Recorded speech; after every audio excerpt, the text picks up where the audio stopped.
नमस्कार दोस्तों, मैं गोविंद प्रसाद केवट, जिला उपाध्यक्ष वीआईपी पार्टी कैमूर बिहार से। दोस्तों, आज मैं अपने वीआईपी पार्टी के बारे में अपने निषाद समाज को कुछ संदेश देने के लिए आया हूं।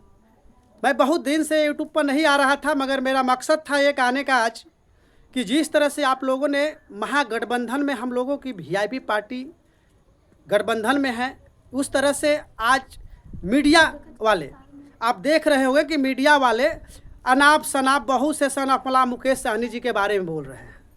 मगर मैं कहना चाहता हूँ कि यह सच्चाई नहीं है। सच्चाई जो है वह मीडिया को पता ही नहीं है। मीडिया एक अपने आकलन पर, अनुभव पर बताती है, मगर सच्चाई यह नहीं है। अंदर गठबंधन की सच्चाई क्या है, आज हमारे वीआईपी पार्टी के सुप्रीमो सनअफला मुकेश सहनी जी अपने डिप्टी सीएम के लिए, डिप्टी सीएम के पद के लिए वो आज भी रेडी हैं और महागठबंधन भी देने के लिए रेडी है। ऐसी बात नहीं है कि सनअफला मुकेश सहनी जी को हमारे इंडिया गठबंधन के नेतृत्वकर्ता तेजस्वी प्रसाद यादव नहीं समझ रहे हैं। समझ रहे हैं, सारी बात समझ रहे हैं कि अगर सनअफला मुकेश सहनी जी की शर्त को नहीं माना गया तो ये समझ लीजिए कि 2025 में भी कभी भी इंडिया गठबंधन की सरकार नहीं बन सकती।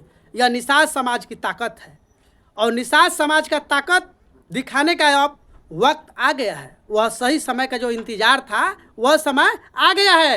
अब हम लोगों को ये दिखाना होगा कि नहीं, सनअफला मुकेश सहनी जी जो कहते हैं वो करके दिखाने की ज़रूरत है। तभी जाकर हम लोगों का जो सरकार में, सत्ता में भागीदारी होगा और हम लोग के समाज, निषाद समाज का कल्याण होगा। दोस्तों, मैं अपने बिहार के उत्तरी बिहार में मैं गया था। उत्तरी बिहार में भी मैं घूमा और देखा हमारे समाज की वह स्थिति है, एकदम समझ लीजिए बदतर है, अच्छी स्थिति नहीं है। अब अगर समाज को सुधारना है, समाज को आगे बढ़ाना है तो सनअफला मुकेश सहनी जी का साथ देना होगा। जब साथ देंगे हम लोग, सनअफला मुकेश सहनी 2025 में बिहार के डिप्टी सीएम बनेंगे, तब जाकर कहीं हम लोगों के समाज का कल्याण होगा और हम लोगों के समाज का अधिकार मिलेगा। निषाद समाज का निषाद आरक्षण एक मुख्य मुद्दा है, एक लक्ष्य है।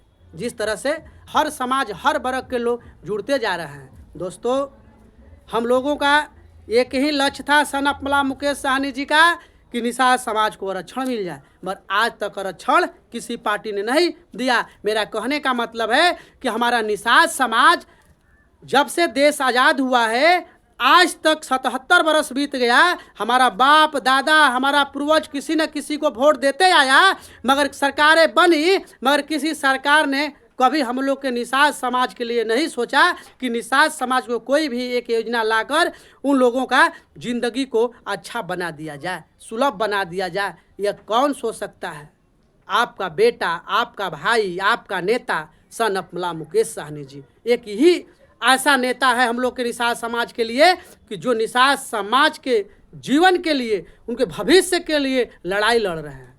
उन लोग का साथ देना चाहिए। अगर आज 2025 में निषाद समाज अगर साथ नहीं देता है तो समझ लीजिए कि आने वाला समय में निषाद समाज का कोई अस्तित्व नहीं बचेगा, क्योंकि अब नहीं तो फिर कभी नहीं।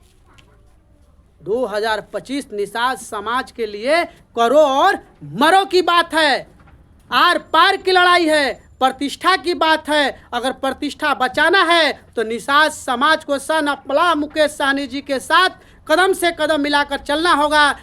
तभी जाकर निषाद समाज का बिहार, उत्तर प्रदेश और झारखंड तीनों स्टेट में जाकर आने की हम निषाद समाज का जो स्थिति है सुधरेगा, नहीं तो फिर कभी नहीं सुधरेगा। दोस्तों, मैं इन्हीं चंद शब्दों के साथ मैं अपने वाणी को विराम देता हूँ। जय हिंद, जय भारत, जय वीआईपी पार्टी, जय मुकेश सहनी।